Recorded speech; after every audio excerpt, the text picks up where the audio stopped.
Assalamualaikum warahmatullahi wabarakatuh. Balik barengan sama gue Taufik Nubu. Dan hari ini gue pengen ngomongin tentang Samsung Galaxy A53. Ya, gue sempat diundang ke sesi eksklusif hands-on-nya untuk jajal-jajal dan juga bikin video ini gitu ya. Barengan dengan saat peluncuran secara globalnya seri A di tahun 2022.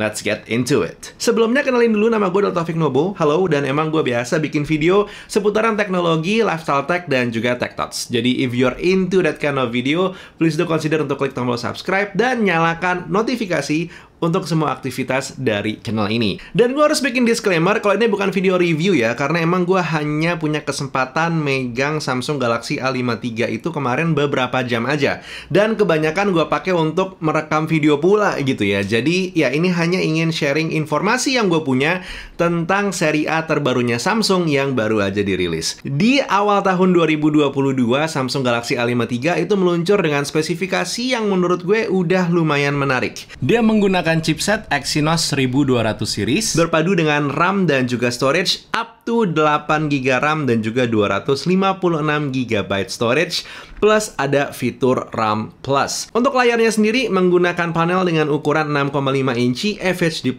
Super AMOLED, punya refresh rate 120Hz dan sudah dilindungi oleh Corning Gorilla Glass 5. Baterainya Samsung Galaxy A53 ini adalah 5000 mAh, support fast charging 25W, punya sertifikasi IP67 dan datang dengan 4 warna, Awesome Black, Awesome White, Awesome Blue dan juga Awesome Peach. Untuk setup kamera belakangnya sendiri masih mengandalkan sensor 64MP with OIS untuk main kameranya, 12MP ultra wide angle kamera, 5MP makro kamera dan juga 5MP depth sensor. Sementara kamera depannya 32MP.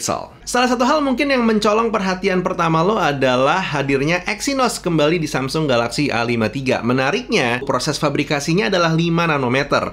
Jadi gue lumayan penasaran nantinya untuk performa harian dan juga performa baterainya akan seperti apa. Karena secara teori harusnya bisa efisien, tapi gue belum bisa nih ngomongin performa lebih jauh, skor Antutu, benchmark, dan segala macamnya. Biarlah nanti di video review. Yang bisa gue ceritain, however, adalah di saat gue main-main dengan device-nya. Untuk bodinya sendiri, Samsung Galaxy A53 ini emang masih cukup lekat secara desain dengan Samsung Galaxy A52 tahun lalu.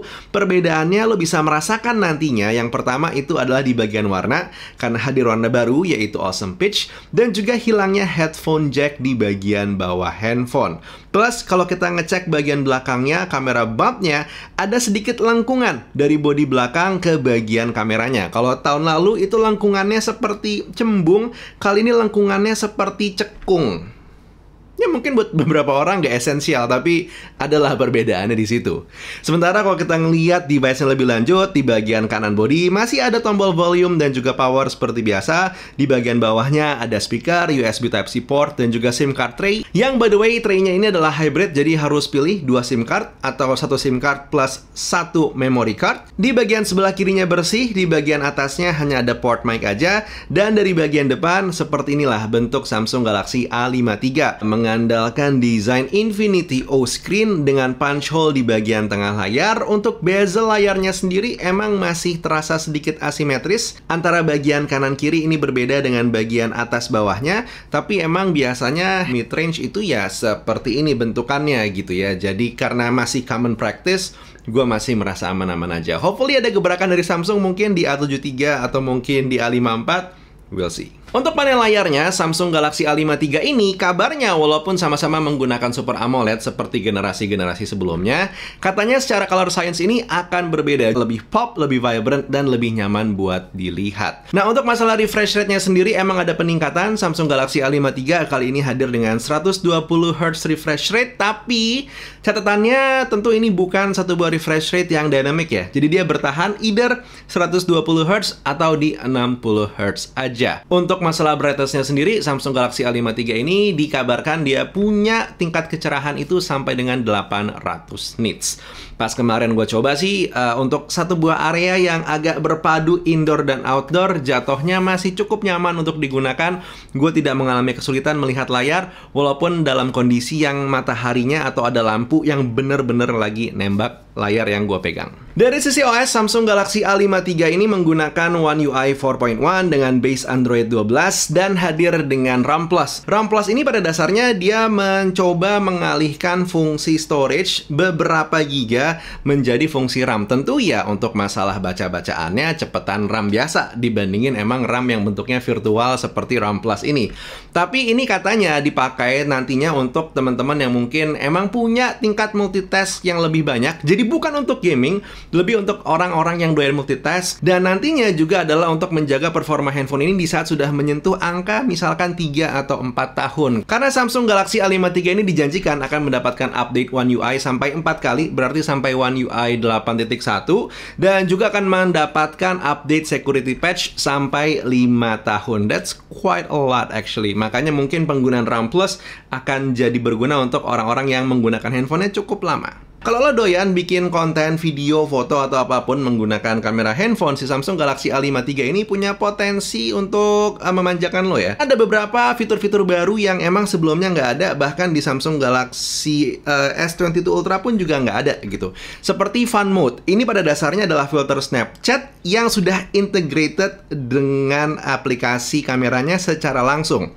Butuh nggak butuh, mau nggak mau, tapi kalau emang lo pengen, fiturnya udah ada di situ. Dan juga untuk mode-mode kamera lainnya, si Samsung Galaxy A53 ini seperti yang lo lihat, hitungannya sudah cukup lengkap, termasuk ada juga mode Pro Video di situ. Nah, untuk kali ini gue belum pengen berkomentar tentang hasil foto atau hasil video yang gue ambil menggunakan Samsung Galaxy A53.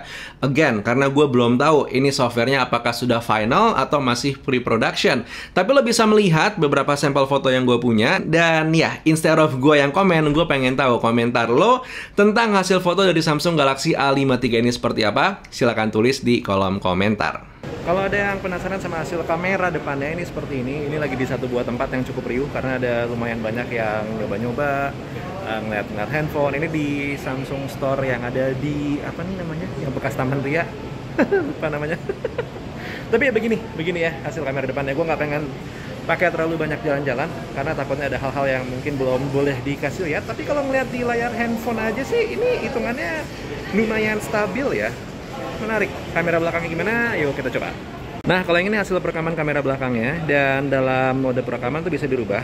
Ini ke 2x zoom, ini 1x zoom, pindah ke, nah ini pindah ke ultra wide. Jadi kalau ke ultra wide dia patah ya. Kalau dari 1x ke 2x zoom dia smooth, berarti menggunakan sensor yang sama karena tidak ada telefoto kamera di sini.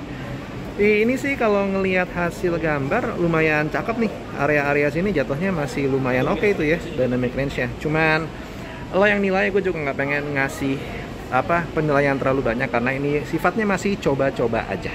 Nah, sebenarnya ada satu buah mode yang pengen gue coba ya, yaitu namanya adalah mode auto framing. Tapi emang gue punya kendala nih pas lagi di sana terkait dengan lokasi, jadi tidak bisa bekerja secara maksimal. Padahal di saat lo bisa memaksimalkan mode si auto framing ini, dia konsepnya adalah akan menggunakan kamera yang wide atau mungkin bahkan ultra wide, terus akan merecompose sendiri zoom in dan juga zoom out sesuka algoritmanya kamera A53 ini gitu ya, untuk kemudian mendapatkan komposisi atau framing yang tepat menurut dia. Jadi ya ini mungkin fitur yang bisa dibilang kepake nggak kepake, tapi gue penasaran sih, pengen jajal ke depannya untuk tahu apakah memang gue bisa memaksimalkan fitur ini nantinya untuk pembuatan konten sehari-hari. Nah, pada dasarnya itu aja yang bisa gue ceritain di video kali ini. Emang mungkin ada satu atau dua info yang gue lewatkan. Mungkin yang pertama karena lupa, atau yang kedua sengaja ya, karena kalau nggak videonya bakal panjang banget.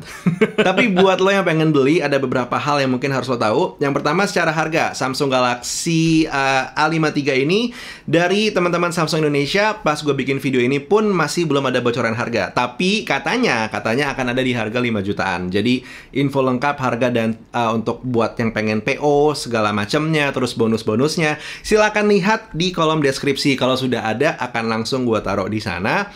Katanya sih emang untuk proses PO-nya sendiri akan dimulai either hari ini tanggal 17 atau besok tanggal 18 Maret.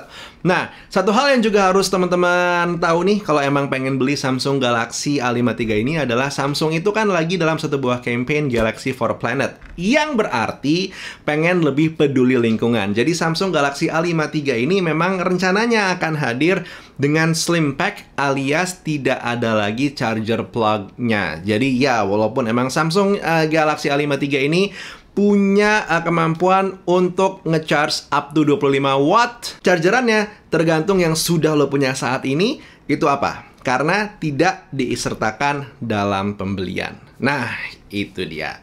And basically that was the video for today. Kalau mungkin lo pengen diskusi, pengen nanya-nanya, atau mungkin punya informasi lain seputar Samsung Galaxy A53 yang pengen di-share, silakan tulis di kolom komentar. Yuk kita ngobrol santai-santai aja, secara sehat, baik-baik, dan segala macamnya. Tapi yang pasti buat sekarang, Taufik Nobo undur diri dulu. Assalamualaikum warahmatullahi wabarakatuh. Skadush.